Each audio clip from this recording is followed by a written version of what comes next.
وجعلكم ملوكا وآتاكم ما لم يؤت أحدا من العالمين يا قوم ادخلوا الأرض المقدسة التي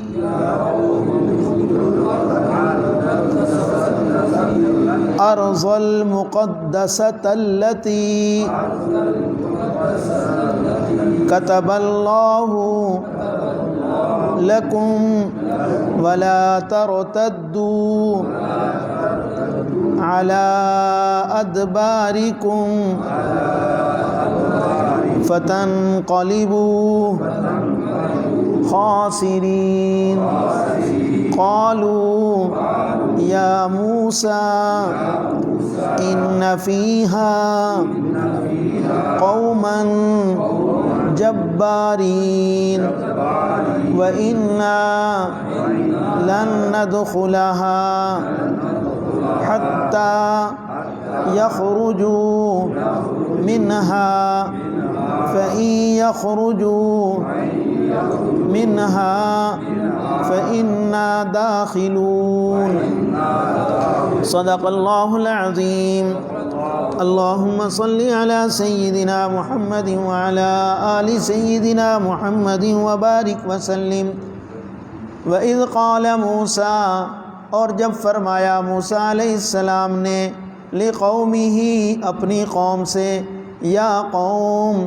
اے میری قوم اذکروا نعمت اللہ علیکم تم یاد کرو اللہ تعالیٰ کی نعمتوں کو جو تم پر ہوئیں اذ جعل فیکم انبیاء جب بنائے اس نے تمہارے اندر پیغمبر وجعلکم ملوکا اور بنایا اس نے تمہیں بادشاہ وآتاکم ما لم یؤت احدا من العالمین وآتاکم اور اللہ تعالیٰ نے تمہیں دی ما وہ نعمتیں لم یؤت احدا جو نہیں دی کسی ایک کو من العالمین جہان والوں میں سے یا قوم اے میری قوم ادخلوا الارض المقدسہ تم داخل ہو جاؤ پاکیزہ زمین میں التی وہ زمین کتب اللہ لکم جو اللہ تعالیٰ نے تمہارے لیے لکھ دی ہے ولا ترتدوا اور مت پھرو تم علی ادبارکم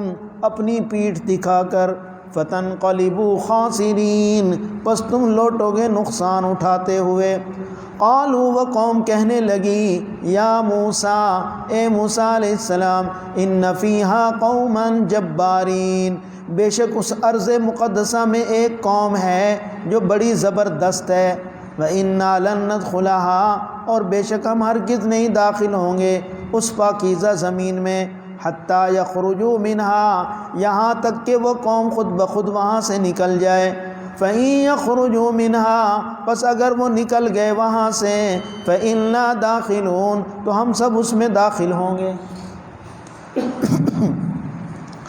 پیچھے بھی اہل کتاب کا تذکرہ تھا اور اہل کتاب سے مراد یہود و نصارہ ہیں، اور ان یہود میں جو ایک مشہور قوم تھی وہ بنی اسرائیل کی قوم تھی۔ یہ جو قوم تھی بنی اسرائیل کی یہ بڑی ذہین قوم تھی، اللہ تعالیٰ نے ان کو بڑی ذہانت عطا کی تھی، ان میں نیک لوگ بھی تھے اور برے لوگ بھی تھے، لیکن اللہ تعالیٰ نے اس قوم پر جو بڑا احسان کیا ہے وہ یہ فرمایا کہ اس قوم میں بڑے بڑے پیغمبر اللہ نے پیدا کیے ہیں۔ حضرت موسیٰ علیہ السلام کو اللہ تعالیٰ نے ان کی طرف پیغمبر بنا کر مبعوث فرمایا، اور یہ موسیٰ علیہ السلام حضرت یعقوب علیہ السلام کے پڑ پوتے کے بیٹے تھے، جو یعقوب علیہ السلام کا پڑ پوتا تھا اس کے بیٹے تھے حضرت موسیٰ علیہ السلام، موسیٰ بن عمران بن قاہث بن لاوا بن یعقوب۔ تو دیکھیں پڑ پوتے کے بیٹے بنتے چوتھے نمبر پر جا کر، اور ہارون علیہ السلام کو بھی اللہ تعالیٰ نے نبی بنایا بنی اسرائیل کا، اور یہ موسیٰ علیہ السلام سے عمر میں تو 3 سال بڑے تھے لیکن مرتبے اور درجے کے اعتبار سے چھوٹے تھے، درجے اور مرتبے میں موسیٰ علیہ السلام ہی کا مقام تھا۔ تو اللہ تعالیٰ نے حضرت موسیٰ علیہ السلام کو تورات عطا فرمائی، اور یہ تورات وہ کتاب ہے جو قرآن کریم کے بعد تمام آسمانی کتابوں میں سب سے اونچا درجہ رکھتی ہے۔ بڑی جامع معنی کتاب تھی، اور اللہ تعالیٰ نے آسمانی کتابوں میں قرآن کریم کے بعد اس کو بڑا بلند مقام عطا فرمایا۔ چنانچہ جو آیات ہم نے آج پڑھی ہیں، ان آیات میں اللہ تعالیٰ نے اس قوم کا اور ان کے پیغمبر کا ذکر کیا، اس بنی اسرائیل قوم میں جو اللہ تعالیٰ نے پیغمبر بھیجے ان کا تذکرہ فرمایا۔ فرمایا وَإِذْ قَالَ مُوسَىٰ، اور جب فرمایا موسیٰ علیہ السلام نے لِقَوْمِهِ، اپنی قوم سے، یا قوم، اے میری قوم، اذکروا نعمت اللہ، تم یاد کرو اللہ تعالیٰ کی نعمتوں کو، علیکم، جو تم پر ہوئیں۔ نعمتوں کو یاد کرنے کا مطلب کیا ہوتا ہے؟ کہ نعمتوں پر اللہ کا شکر ادا کرو، یہ ہے نعمتوں کو یاد رکھنا، کہ انسان ان نعمتوں کو بھلا نہ دے، ان نعمتوں کی ناقدری نہ کرے، ناشکری نہ کرے۔ نعمتوں کو یاد کرنے کا معنی کہ ان کا تم شکر ادا کرو، ان نعمتوں کی قدر کرو۔ اب آگے اللہ تعالیٰ نے ان نعمتوں کا ذکر بھی فرما دیا کہ ویسے تو بہت ساری نعمتیں ان پر ہوئیں، لیکن چند موٹی موٹی نعمتوں کا تذکرہ کیا۔ وہ کیا ہے؟ اذ جعل فیکم انبیاء، جب بنایا اللہ تعالیٰ نے تمہارے اندر پیغمبر۔ حضرت یعقوب علیہ السلام سے لے کر حضرت سیدنا عیسیٰ علیہ السلام تک 4000 پیغمبر اللہ نے بنی اسرائیل قوم میں بھیجے، 2 4 نہیں، 4000 پیغمبر اسی قوم میں اللہ تعالیٰ نے مبعوث فرمائے۔ حالانکہ کسی قوم میں اگر ایک پیغمبر آ جائے، صرف ایک پیغمبر، تو اس قوم کے لیے کتنی فخر کی بات ہوتی ہے، اور اس قوم کا سر فخر سے بلند ہو جاتا ہے۔ لیکن اس قوم کے اندر اللہ تعالیٰ نے 4000 پیغمبر بھیجے۔ لیکن قرآن کریم ہمیں بتاتا ہے، اور پیچھے ہم نے پڑھا ہے، یہ ایسی ظالم قوم تھی، انہوں نے پیغمبروں کی قدر تو کیا کرنی تھی، انہوں نے ان کی ناقدری کرتے ہوئے ان کو قتل کر دیا۔ وَيَقْتُلُونَ النَّبِيِّينَ بِغَيْرِ حَقٍّ، انہوں نے پیغمبروں کو ناحق قتل کیا، پیغمبروں کی نافرمانی کی۔ تو اس طریقے سے انہوں نے اللہ تعالیٰ کی نعمت کی ناقدری کی ہے، ناشکری کی ہے۔ تو اللہ تعالیٰ نے تو پیغمبر بھیجے اس قوم میں، وَجَعَلَكُم مُلُوكًا، اور دوسرا انعام کیا تھا؟ اور اللہ تعالیٰ نے بنایا اس میں تمہیں بادشاہ۔ اسی قوم میں اللہ تعالیٰ نے بادشاہ پیدا کیے۔ چنانچہ بعض نبی ایسے تھے جو نبوت کے مقام پر بھی فائز تھے، اور اللہ تعالیٰ نے ان کو دنیا کی سلطنت، دنیا کی حکومت، دنیا کی بادشاہت بھی عطا کی۔ سیدنا یوسف علیہ السلام کو دیکھ لیجئے، کتنے بڑے اللہ کے پیغمبر ہیں۔ ابھی سورۃ یوسف پڑھی گئی نماز میں، اور ان کا تذکرہ تھا کہ اللہ تعالیٰ نے حضرت یعقوب علیہ السلام کو 12 بیٹے دیے تھے، اور جو مقام اللہ نے یوسف علیہ السلام کو عطا فرمایا، نبوت بھی دی، اور پھر آخری عمر میں اللہ نے ان کو مصر کا بادشاہ بھی بنایا۔ تو دیکھو، نبی بھی تھے اور بادشاہ بھی تھے۔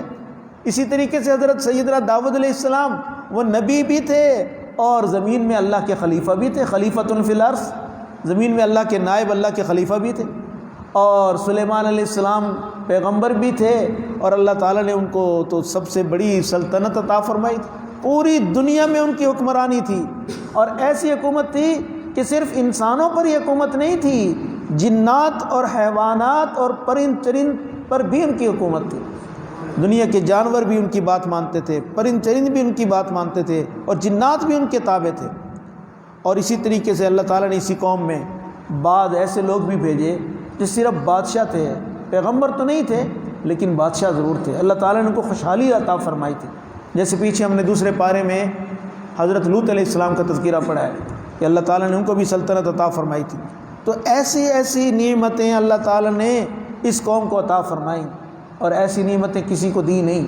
فرمایا وَآتَاكُم مَّا لَمْ يُؤْتِ أَحَدًا مِّنَ الْعَالَمِينَ، اور اللہ تعالیٰ نے تمہیں وہ نعمتیں دیں جو نہیں دیں کسی ایک کو جہان والوں میں سے۔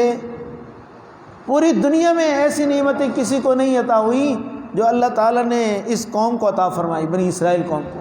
پیچھے ہم نے پہلے پارے میں پڑھا ہے کیسی کیسی نعمتیں وہاں اللہ تعالیٰ نے کا تذکرہ فرمایا، یا قوم اذکروا نعمت اللہ علیکم، اے میری قوم یاد کرو تم اللہ تعالیٰ کے انعامات کو۔ تو کچھ نعمتوں کا تذکرہ تو پہلے پارے میں ہے، اور باقی مزید تفصیلات ہم 9ویں پارے میں پڑھیں گے کہ اللہ تعالیٰ نے اس قوم پر کیسی کیسی نعمتیں برسائی ہیں، اور کیسی کیسی نعمتوں سے ان کو نوازا۔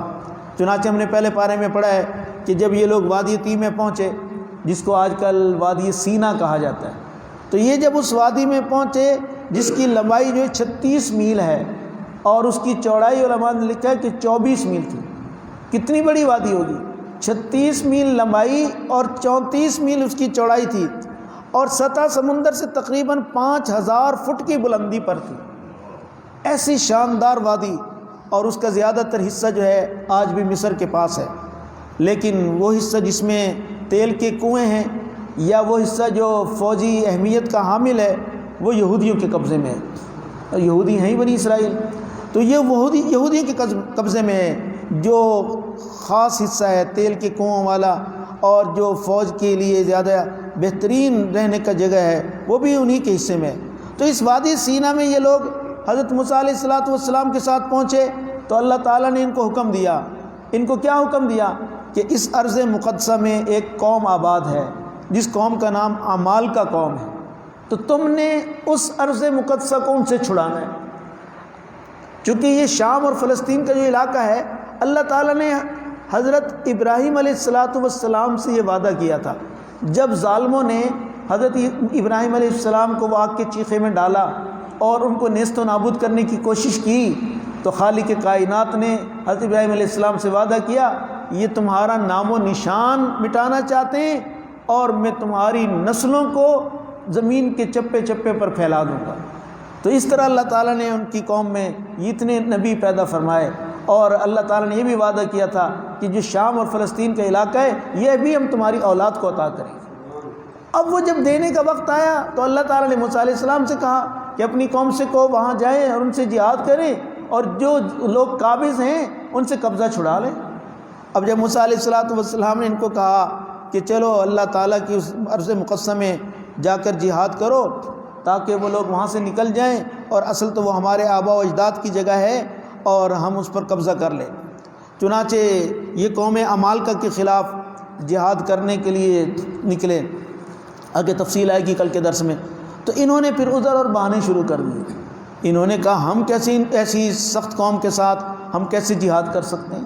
ان قوما جبارین، ان فیہا قوما جبارین، اس میں تو بڑی زبردست قوم رہتی ہے، تو اس قوم کے ساتھ ہم کیسے جہاد کریں گے؟ جہاد کرنے سے انکار کر دیا۔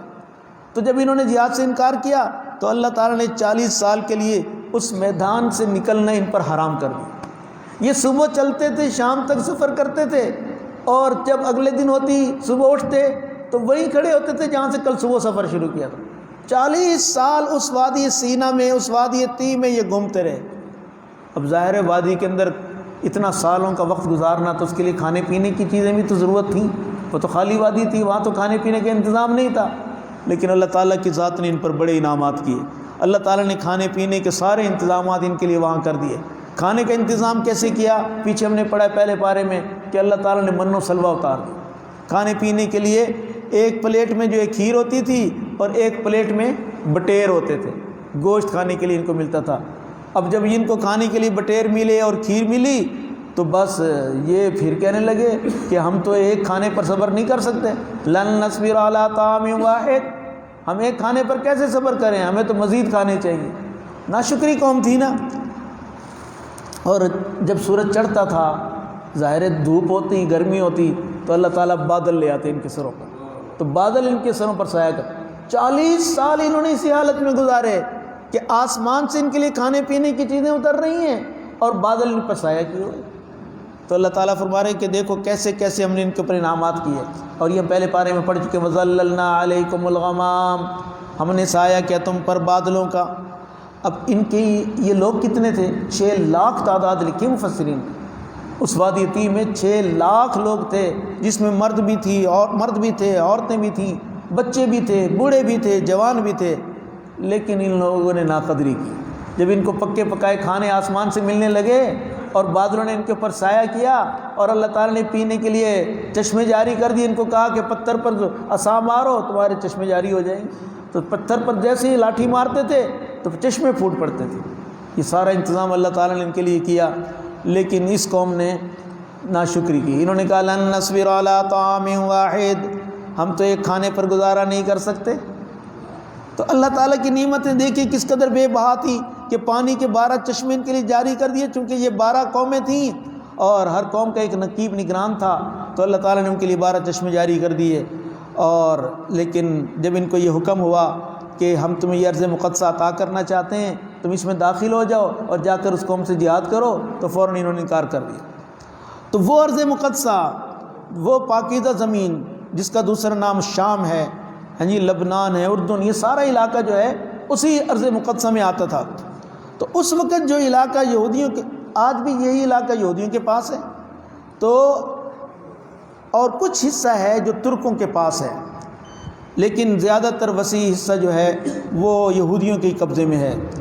اور اللہ تعالیٰ نے یہ وہ واحد زمین ہے جہاں بہت سارے پیغمبر تشریف لائے، اور بہت سارے نبیوں کی جگہ بھی، ان کی قبریں بھی وہیں ہیں، اسی مقام پر ہیں۔ تو یہ بڑا زرخیز اور ٹھنڈا علاقہ ہے۔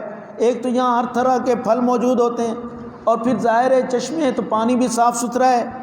تو ایسے ایسے اللہ تعالیٰ نے ان پر انعامات کیے ہیں جس کا اللہ تعالیٰ اس آیت کے اندر تذکرہ فرما رہے ہیں، لیکن انہوں نے ناقدری کی، ان نعمتوں کی ناشکری کی ہے۔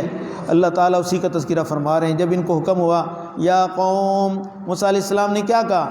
یا قوم، اے میری قوم، ادخلوا الارض المقدسۃ التی کتب اللہ لکم، تم داخل ہو جاؤ اس پاکیزہ زمین میں جو اللہ تعالیٰ نے تمہارے لیے لکھ دی ہے۔ اللہ تعالیٰ نے وہ جگہ تمہیں دینی ہے، تمہارے مقدر میں لکھ دی ہے، لیکن تم کیا کرو؟ اس ارض مقدسہ میں داخل ہو جاؤ۔ تو اس علاقے میں جو قوم آباد تھی وہ عمال کا قوم تھی۔ یہ عمال کا جو قوم تھی یہ املیک کی نسل سے تھی، بڑی طاقتور قوم تھی اور بڑے جنگجو لوگ تھے یہ۔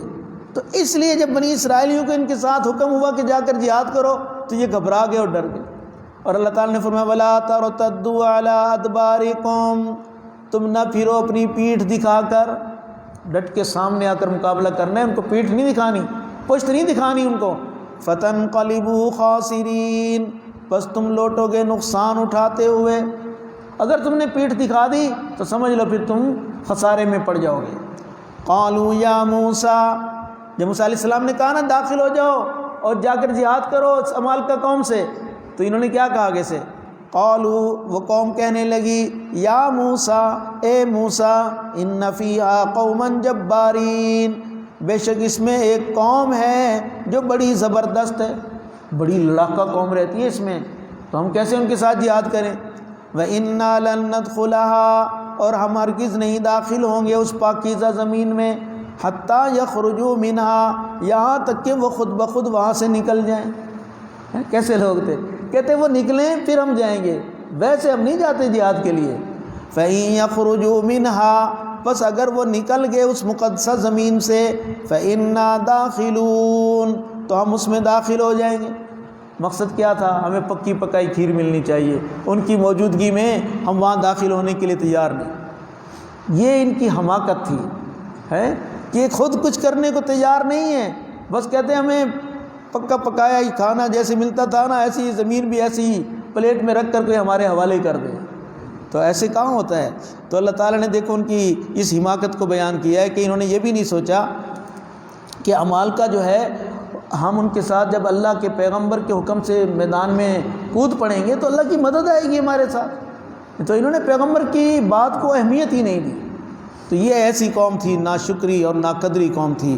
تو اللہ تعالیٰ تو امتحان لیتے ہیں بندوں کو، تو مفت میں تو اللہ تعالیٰ ان کو وہ ارض مقدسہ نہیں دینا چاہتے تھے۔ تو اسی کا تذکرہ باقی کل تفسیر آئے گی۔ دیکھیے وَإِذْ قَالَ مُوسَىٰ، اور جب کہا موسیٰ علیہ السلام نے لِقَوْمِهِ، اپنی قوم سے، یا قوم اذکروا نعمت اللہ علیکم، اے میری قوم تم یاد کرو اللہ تعالیٰ کی نعمتوں کو، علیکم جو تم پر ہوئیں، اذ جعل فیکم انبیاء، جب بنائے اس نے تمہارے اندر پیغمبر۔ کتنی بڑی نعمت ہے، 4000 پیغمبر اللہ نے بھیجے۔ وجعلکم ملوکا، اور بنایا اس نے تمہیں بادشاہ، تمہارے اندر ہی بادشاہ بنے۔ وآتاکم ما لم یؤت احدا من العالمین، اور اس اللہ نے دی تم کو وہ نعمتیں جو نہیں دیں کسی ایک کو، من العالمین جہان والوں میں سے۔ یا قوم ادخلوا الارض المقدسۃ التی، اے میری قوم تم داخل ہو جاؤ اس پاکیزہ زمین میں، التی وہ زمین، کتب اللہ لکم جو لکھ دی اللہ نے تمہارے لیے۔ ولا ترتدوا علی ادبارکم، اور تم نہ پھرو اپنی پیٹھ دکھا کر، فتنقلبوا خاسرین، بس تم لوٹو گے نقصان اٹھاتے ہوئے۔ قالوا یا موسیٰ، انہوں نے کہا اے موسیٰ علیہ السلام، ان فیہا قوما جبارین، بے شک اس میں، اس مقدسہ زمین میں ایسی قوم ہے جو بڑی زبردست ہے، جو بڑی لڑاکا قوم ہے۔ وَإِنَّا لَن نَدْخُلَهَا، اور بے شک ہم ہرگز نہیں داخل ہوں گے اس مقدسہ زمین میں، حَتَّى يَخْرُجُوا مِنْهَا، یہاں تک کہ وہ اعمال کا قوم نکل جائے اس سے۔ فَإِن يَخْرُجُوا مِنْهَا، پس اگر وہ نکل گئے اس سے، فَإِنَّا دَاخِلُونَ، پھر بے شک ہم داخل ہوں گے۔ صدق اللہ العظیم۔ الحمدللہ رب العالمین، اللہم انت السلام ومنک السلام، تبارکت ربنا وتعالیت یا ذا الجلال والاکرام، رب اغفر وارحم وانت خیر الراحمین۔ اے مولا کریم، ہم سب کے حال پر رحم فرما، کرم فرما، فضل فرما۔ اللہ ہمیں اپنی محبت عطا فرما، اپنا تعلق نصیب فرما، اپنی رضا عطا فرما، اپنی رضا والے اعمال کی توفیق نصیب فرما۔ میرے اللہ ہمیں اپنے پیارے محبوب مقربین بندوں میں شامل فرما، ہمیں نیک بنا، نیکی کی توفیق عطا فرما۔ اللہ یہ شعبان کے جتنے دن باقی ہیں ان دنوں کو ہم سب کے لیے بابرکت بنا، اور رمضان کے مقدس مہینے تک ہم سب کو پہنچا۔ اللہم بارک لنا فی شعبان وبلغنا رمضان، اللہم بارک لنا فی شعبان وبلغنا رمضان، اللہم بارک لنا فی شعبان وبلغنا رمضان۔ اللہ ہمیں صحت، سلامتی اور عافیت کے ساتھ مقدس مہینے رمضان تک پہنچا دیجئے، اور رمضان کے لیے ہمیں تیاری کرنے کی توفیق عطا فرما دیجئے۔ رمضان کے مہینے کو عبادت میں گزارنے کی توفیق نصیب فرما۔ میرے مولا کریم، ہم سب کو نیک اعمال کی توفیق عطا فرما، برے اعمال سے ہم سب کی حفاظت فرما، ہمیں صحیح معنی میں دیندار بنا، ہمارے اندر دین کو اتار دیجئے، ہمارے دلوں میں دین کو راسخ فرما دیجئے، ہمیں عقیدہ توحید پر گامزن فرما دیجئے، اور عقیدہ توحید پر ہمیں موت عطا فرما دیجئے۔ اللہ ہمیں قرآن کریم کا فہم عطا فرما، قرآن کریم کی سمجھ عطا فرما، قرآن کریم پر عمل کی توفیق نصیب فرما۔ اللہ اس طرح سے قرآن کی برکت سے ہم سب کی مشکلات کو حل فرما، ہمارے جو کام اٹکے ہوئے ہیں ان کا ہونا آسان فرما، جو کام الجھے ہوئے ہیں ان کو اپنی رحمت سے سلجھا دیجئے۔